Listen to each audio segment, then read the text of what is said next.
नमस्कार। आज हम डिस्कस करेंगे इम्पोर्टेंट हिमाचल प्रदेश जी के क्वेश्चन। सभी question exam point of view से इम्पोर्टेंट हैं। वीडियो के लास्ट में मैं आपसे क्वेश्चन भी पूछूंगा जिसका आंसर आपको मुझे कमेंट बॉक्स में बताना है। इस वीडियो का पीडीएफ फाइल और अदर वीडियो का पीडीएफ फाइल आप हमारे टेलीग्राम चैनल से डाउनलोड कर सकते हैं। टेलीग्राम पर ये सब पीडीएफ आपको ईजिली मिल जाएंगे। चलिए डिस्कस करते हैं आज की वीडियो का फर्स्ट क्वेश्चन। फर्स्ट क्वेश्चन है हमारे पास, which of the following painting style can not be classified as Himachali. तो निम्नलिखित चित्र शैली में से जो है वो कौन सी हिमाचल के रूप में वर्गीकृत नहीं किया जा सकता है। देखो ये जो आपके पास चित्र शैलियाँ दी गई हैं या चित्रकला दी गई है, इनमें से जो स्कल्पचर पेंटिंग है, ऑप्शन डी सही आंसर है, इसको जो है क्लासिफाई नहीं किया गया है एज अ हिमाचली। देखो हिमाचल की बात करेंगे तो हिमाचल की पेंटिंग आपको पता है काफ़ी फेमस है। तो दीवारों की पेंटिंग होती है या फिर जो कपड़े के ऊपर पेंटिंग की जाती है या फिर और कोई ब्रिक तरह की पेंटिंग होती है, वो हिमाचल की काफ़ी फेमस है। ये जो मूर्तियों की पेंटिंग है इसका कुछ खास वर्णन हिमाचल में नहीं मिलता है, तो ये एसोसिएट नहीं है हिमाचल से। अगर बात करें पेंटिंग की तो देखो हिमाचल में जो है वो बसौली शैली जो है वो सबसे पुरानी मानी जाती है। यह शैली जो है जम्मू से आई थी। अगर बात करें कांगड़ा शैली की तो कांगड़ा शैली के जन्मदाता जो है वो गुलेर कलम को माना जाता है। अब गुलेर कलम को इसका जन्मदाता माना जाता है और कांगड़ा शैली के चित्रों की खोज सबसे पहले मेटकॉफ के द्वारा की गई थी, ये भी आप याद रखिए। और कुछ कांगड़ा शैली के इम्पोर्टेंट पेंटर हैं। देखो ये जो कांगड़ा शैली है इसके सेऊ वंशज की देन जो है वो मानी जाती है। सेऊ एक पेंटर थे, उनका पुत्र था मनकू और नैनसुक, ये गुलेर के प्रसिद्ध पेंटर थे। इन लोगों को जो था वो कांगड़ा बुलाया गया था। भोलाराम जो थे वो भी कांगड़ा शैली के एक अच्छे चित्रकार थे। और देखो चंबा की बात करें तो चंबा कलम का विकास जो था वो राजा राज सिंह के शासनकाल के दौरान हुआ था। निक्का पेंटर थे, चंबा के काफ़ी प्रसिद्ध पेंटर थे। और एक गोलू पेंटर थे, तो गोलू जो थे वो नूरपुर के पेंटर थे। एक अंगद पेंटर थे, ये सिरमौर के पेंटर थे। एक भगवान और संजू पेंटर थे, ये कहाँ के थे, ये कुल्लू के पेंटर थे। तो इन पेंटर्स के नाम भी आप याद रखिएगा क्योंकि कई बार पूछ लिया जाता है यहाँ से भी क्वेश्चन। नेक्स्ट क्वेश्चन है, when was a sanad granted to the raja of Bilaspur by British government confirming his possession on the right bank of Sutlej. तो कब जो है ब्रिटिश सरकार ने बिलासपुर के राजा को सनद दी थी तो सतलुज के दाहिने किनारे पर उनके कब्जे की पुष्टि हुई थी। तो ये बात है ऑप्शन बी, अक्टूबर 1847 की। हिंदी में शायद ट्रांसलेशन आपको थोड़ा सा कॉम्प्लिकेट लगे, परंतु इंग्लिश में इसका ट्रांसलेशन इजीली है, आप इजीली समझ सकते हैं इस क्वेश्चन को। ऑप्शन बी जो है इस क्वेश्चन का सही आंसर, अक्टूबर 1847। देखो यहाँ से आप इतनी ही जानकारी याद रखिएगा। ये क्वेश्चन इंपॉर्टेंट है क्योंकि पहले किसी एग्जाम में ये पूछा जा चुका है। जब एग्जाम में पूछा जा चुका है तब आप लोगों के लिए ये क्वेश्चन इंपॉर्टेंट हो जाता है। नेक्स्ट क्वेश्चन है हमारे पास, इन विच मंथ मणिमहेश यात्रा बैगिन। तो मणिमहेश यात्रा किस महीने शुरू होती है। देखो ये क्वेश्चन मैंने पहले भी डिस्कस किया था, अभी इसलिए डिस्कस कर रहा हूँ क्योंकि इस क्वेश्चन को लेकर जो इसका डिटेल में हम डिस्कस करते हैं उस डिस्कशन में कलर को लेकर थोड़ी सी कन्फ्यूजन थी, तो आज उसको भी हम दूर कर देंगे। मणिमहेश यात्रा कब शुरू होती है आपको पता होना चाहिए। श्री कृष्ण जन्माष्टमी को ये शुरू होती है और समाप्त कब होती है तो राधा अष्टमी को ये समाप्त हो जाती है। अब हिमाचल के इंपॉर्टेंट फेयर और फेस्टिवल हैं उनको एक बार क्विकली रिवाइज कर लेते हैं। तो देखो आज बैकग्राउंड हमने चेंज कर दिया है। तो देखो फेयर और फेस्टिवल हिमाचल के जो है उनमें शिवरात्रि मेला फाल्गुन के महीने में लगता है। सैर यात्रा 1 असौज को शुरू होती है। मणिमहेश यात्रा स्टार्ट होती है श्री कृष्ण जन्माष्टमी को और ये समाप्त हो जाती है राधा अष्टमी को। फुल्लैच फेस्टिवल बादों और असौज के महीने में लगता है। लद्राचा फेर किब्बर में लगता है जुलाई अगस्त के महीने में। चैरवाल फेस्टिवल बादों के महीने में लगता है। छतराली यात्रा अक्टूबर के महीने में लगती है। Minjar Mela second Sunday of Sawan month को लगता है और third Sunday of Sawan month को जो है वो समाप्त हो जाता है। सूही मेला 15 ऑफ चैत को लगता है और 1 ऑफ बैसाख को ये समाप्त हो जाता है। रेणुका मेला डिस्ट्रिक्ट सिरमौर में लगता है और दिवाली के ये 10 दिन बाद लगता है। रेणुका मेले को जो था वो इंटरनेशनल मेला 2011 में घोषित किया गया था। बरलाज फेस्टिवल सोलन में लगता है, सोलन और बिलासपुर में लगता है दिवाली के 2 दिन बाद। पत्थर का खेल जो है वो हलोग जो कि धामी के समीप स्थित है वहाँ पर लगता है, ये दिवाली के 2 दिन बाद कार्तिक महीने में लगता है। विशु विशुवा बैसाखी फेस्टिवल हैं, ये ज्येष्ठ के महीने में मनाए जाते हैं।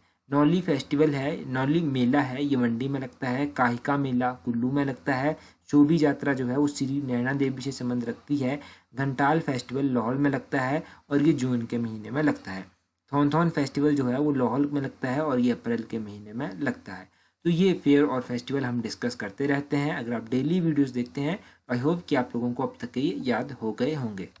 नेक्स्ट क्वेश्चन है हमारे पास, second world war in which state Himachal Pradesh people organized Janata Sarkar against राजा।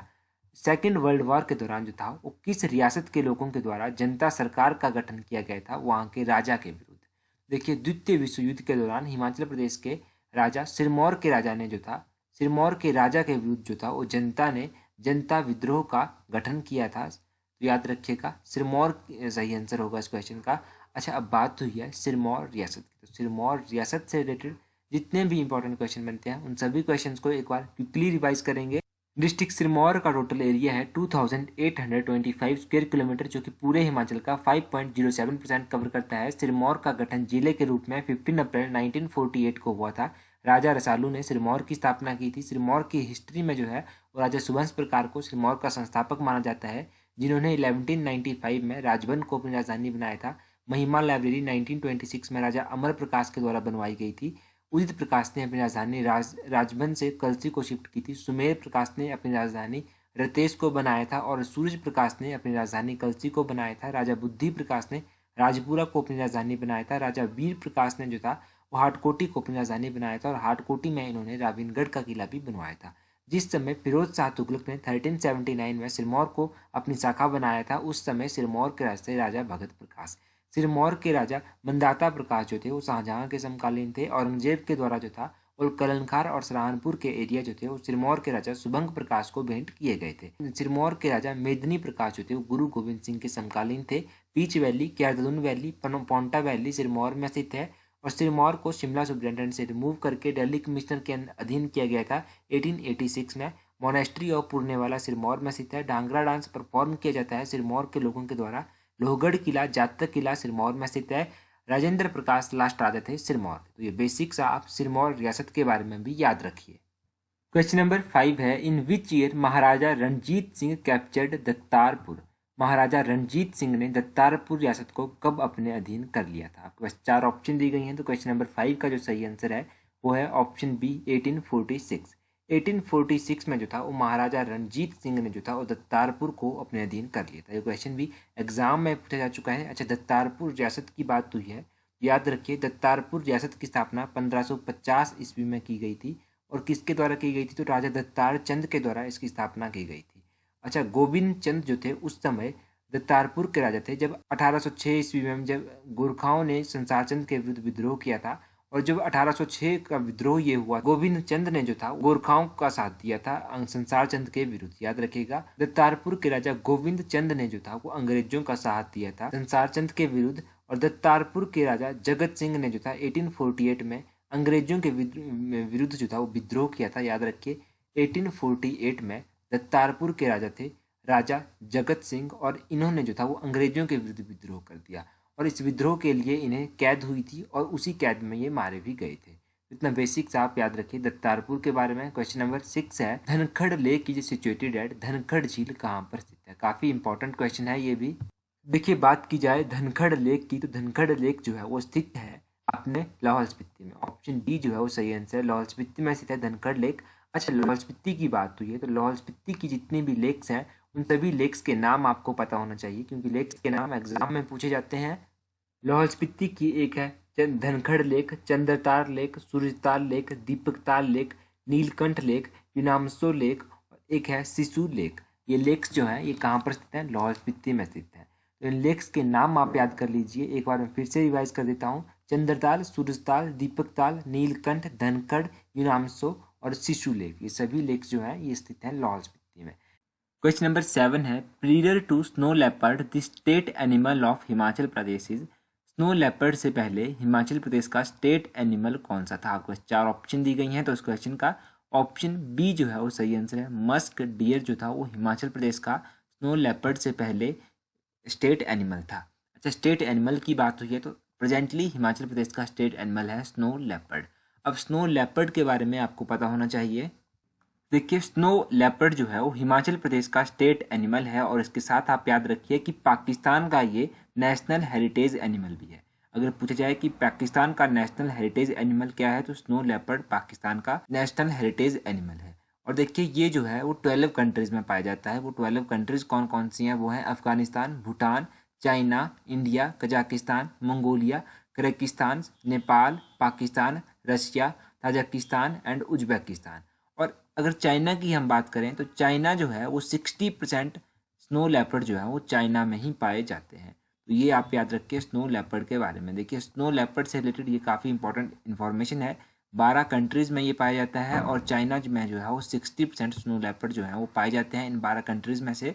और पाकिस्तान का ये नेशनल हेरिटेज एनिमल भी है। इतना बेसिक्स आप याद रखिए स्नो लेपर्ड के बारे में। अच्छा, यहाँ से एक और क्वेश्चन रह गया, वो था ग्लोबल स्नो लेपर्ड फोरम जो थी वो कब हुई थी। तो ग्लोबल स्नो लेपर्ड फोरम जो थी वो हुई थी 2013 में। ये बेसिक से क्वेश्चन है स्नो लेपर्ड से रिलेटेड। नेक्स्ट क्वेश्चन है क्वेश्चन नंबर 8। क्वेश्चन नंबर 8 है Karol cave is believed to be built by Pandavas in is situated at. Karol गुफा जो है वो माना जाता है कि पांडवों के द्वारा बनवाई गई थी। ये गुफा जो है वो कहाँ पर स्थित है। आपको 4 ऑप्शन दी गई हैं।